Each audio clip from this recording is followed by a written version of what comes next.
Kailangan maayos ang pananamit. Ganon din sa mga riders. Dami ko nakakasabay, nakatsinelas eh. Di ba? Paano makakakilos ng matinuyan kung nakatsinelas? Hindi ba dapat medyo higpitan nyo ng konti? Dapat higpitan nyo ng konti, pag-uulihin yung lumalabag. Kaya mababait magmaneho ang mga Pilipino in other places dahil mahigpit dun eh. Doon medyo hindi ka huminto sa stop sign. Huli ka agad eh. Ticket ka. Kung hindi man, yari ka rin sa Saka masunurin po sa ibang bansa. Sa ibang bansa, masunurin. Pag dito, bastusan eh. Di ba? Talagang iba yung nag-iigpit eh. Ako nagpapahuli eh. Mga 3 beses na ako huli na speeding sa sa NLEX eh. Tsaka sa SLEX eh. Nagpapahuli ko. Masarap po kasi driving kotse niya, SP. Minsan lumalampas eh. Hindi, may mga mababagal lang kasi, kaya nilalampasan ko. Ngayon, nakakatawa nga minsan eh. May anecdote si Senator Lacson. Sayang, wala pa siya rito, sa taas eh. Nahuli si Senator Lacson sa Skyway eh. Sabi, nagpahuli din siya, nagpapahuli yun eh. Minaabot yung lisensya niya. Sabi sa kanya, ay, pangalawang beses na kayo nahuli eh. Sabi sa kanya, sabi nung nanguhuli. Yung Skyway Patrol. Sabi, pangalawa kayong nahuli namin. Tinanong ni Senator Lacson, sino yung isa? Si Senator Soto.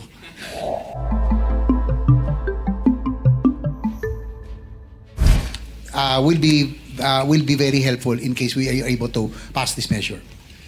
Yes, I agree. And I hope that is included in the Philippine Road Safety Action Plan, for 2023 to 2028 in your program. Okay.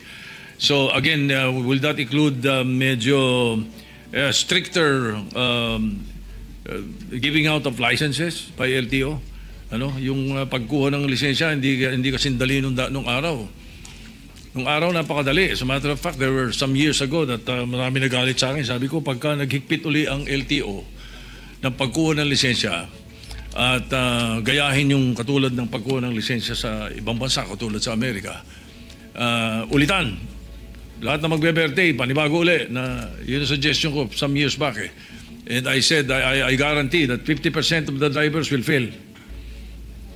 Di ba? Ay ganun kadali kumuha ng lisensya nung araw eh. So hopefully, kasama sa action plan ninyo na yun.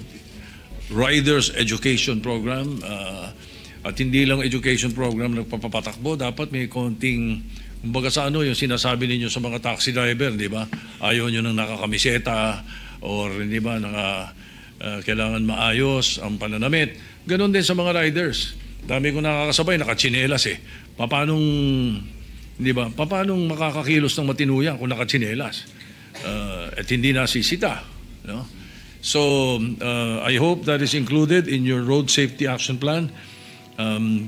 Well-educated drivers na yung sumusunod sa yung isang araw nagrereklamo sa akin yung aking political officer, si Hatch. Sabi niya, bakit itong mga driver natin hindi nakakaintindi ng isa-isa? Hindi ba? Hindi nakakaintindi ng isa-isa. Basta singitan na singitan. Hindi talagang and I experience it daily. I do not have motorcycle escorts, but I can see the motorcycle riders, and it's pandemonium most of the time. So, kaya nagiging ganyan ang mga aksidente because of these actions or these things that happen. So again, hopefully that will be included, in your road safety plan. Do we get that assurance, Your Honor? Yes, Madam President. Our Senate President, our Secretary has committed, and he said that they will make sure that the practical driving course for motorcycle riders will be implemented before the issuance of license and before they are allowed to purchase motorcycles. Kasi nangyayari po ngayon, Mr. Senate President, ang dali kong kumuha ng motorsiklo, mag-down payment ka lang, ilang libo lamang, makukuha mo na. Kahit na wala akong training, minsan po talaga, sa totoo ako'y rider, pero nakikita ko meron talagang mga hindi rin disiplinado. Akala nila, bisikleta lang na nalagyan ng makina.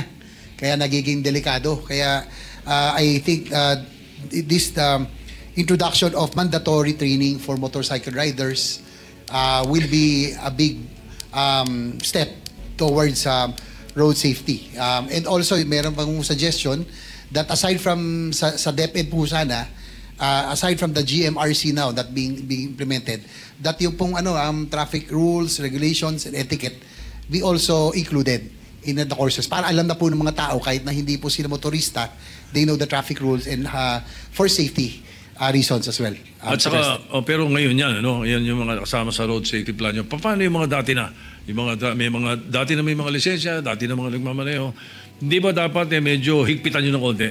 Di ba? In coordination with the traffic management, the LTO itself and traffic management. Dapat higpitan nyo ng konti, pag-uulihin yung lumalabag.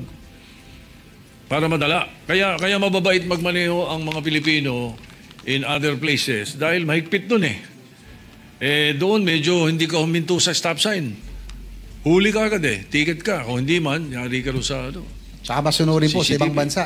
Sa ibang bansa, masunurin. Masunurin. Dito, bastusan di ba? Talagang, so, higpitan lang.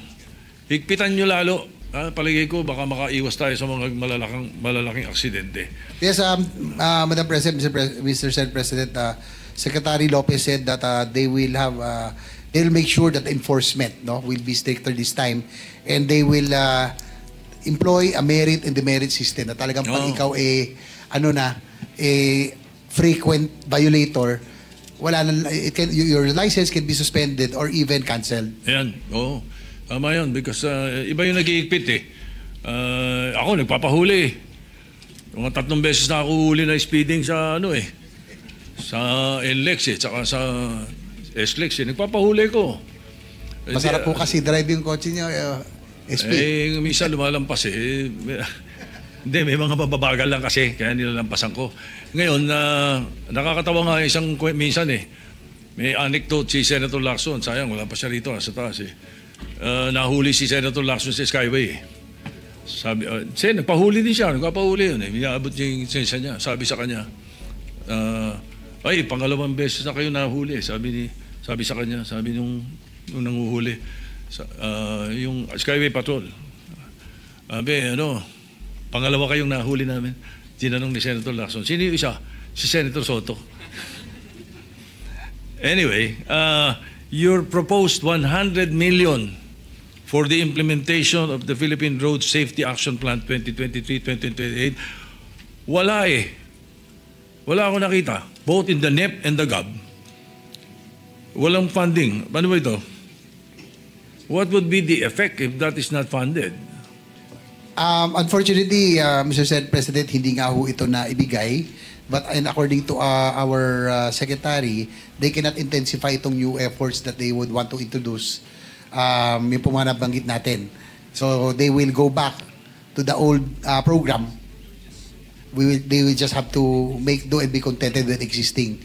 Pero may funding yung old program nyo. May funding kayong pwedeng gamitin from the DOTR. Because kung wala, naloko na. Unfortunately, wala akong funding, SP. We must take a look at this point. Chairman of the Committee on Finance, hopefully may look into this. Baka mayroong pagkukunan din doon sa kanila proper, di ba? Para hindi tayo gumalaw sa iba. Actually, Mr. President, we included it in the subcommittee report, not approved by the Mother Committee, just in case meron nung sobra. Kasi po, as you pointed out, this is very important, especially with still a lot of road crashes every year. The DOTR is asking for about 100 million for this program, yung Road Safety Program, Mr. President, Madam President. Alright, sige. Pwede yun. Kung merong makita si Senator Gatchalian dyan, kahit dun mismo sa kanilang budget itself. No? We're talking of, what is the total budget of DOTR? Per GAB is 190 billion. 190 billion, yeah. Siguro naman may naliligaw na 100 million dyan na pwede. Anyway, that's it. Thank you for yielding, Your Honor. Thank you very much to the DOTR family. Madam President, thank you. I end my interpellation.